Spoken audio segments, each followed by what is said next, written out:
So today I'll be working through the solutions to the first midterm from Physics 455 so that you guys can review this material when you're leading into studying for the final and kind of have the work through solutions to catch any mistakes that you might have made on that first midterm. So we'll start with question 1. And in question 1 we had a circular loop that was positioned in the xy plane with a radius of 28 centimeters and a charge density of 4 microcoulombs per centimeter. This is x, this is x, this is z, and this is y. And that was the setup to the problem. And then Jason asked you to find the three-dimensional volumetric charge density expression. So an expression for rho. So we want to find an expression for the charge density rho. And this is similar to one of the questions from the first practice midterm where we had an infinitely thin shell of charge, and we recall that for that we had some constant c, which we want to find in the problem, and then we had some delta functions. So in this case, because of how the loop is situated, we're going to have two delta functions, one which is in the z-axis, and that's because we only have our loop of charge in the xy plane. So we're going to have no charge, no charge, no charge, and then all the charge is in that xy plane.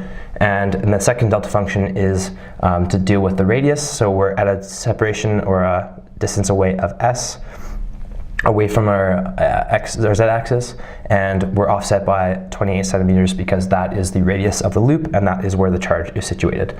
So this is the charge density expression that we want to find, and we can do that by finding what is c. We can find c because he's given us the charge density on the loop itself, and we know that the total charge is equal to the integral of rho times the volume element dv. Now if we plug this rho into this equation, we can find c because we should know what q total is. So we'll find q total, and q total is just given by the perimeter in the area of the loop. So we have 2 pi 28 centimeters, and we multiply that by the charge density, which is 4 microcoulombs per centimeter. And it gives us the total charge on this loop in the xy plane. If we multiply this through, I believe I got 224 pi microcoulombs because the centimeters cancel. Now this total charge is what we want to find in this integral here, so we can make this equal to the integral over all space of our charge density rho, that c times delta z, delta of s minus 28 centimeters, and we're over all space in cylindrical coordinates, so our volume element is s ds d phi dz. Now we want to recall two facts about delta functions. So we have first that the integral of over f of x dx, f of x delta x is dx is equal to 1. And the second is we have the integral of fx for delta x minus a. So delta function that's offset by some position a is just equal to the function evaluated at that position a.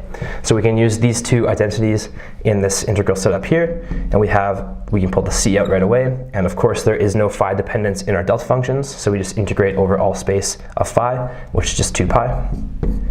If we look around the entire loop. And then we have two integrals. One is delta of z dz, and the second would be delta of s minus 28 and the s of ds. So our first identity is here. We have the integral over delta z dz, where f of x is just 1. And we say that this is going to be 2 pi times c times 1 from this first integral. And the second integral, we see that we have our function is s, and we're evaluating at a position of a is equal to 28 centimeters. So because of this delta function and this second identity, we multiply this by 28 centimeters.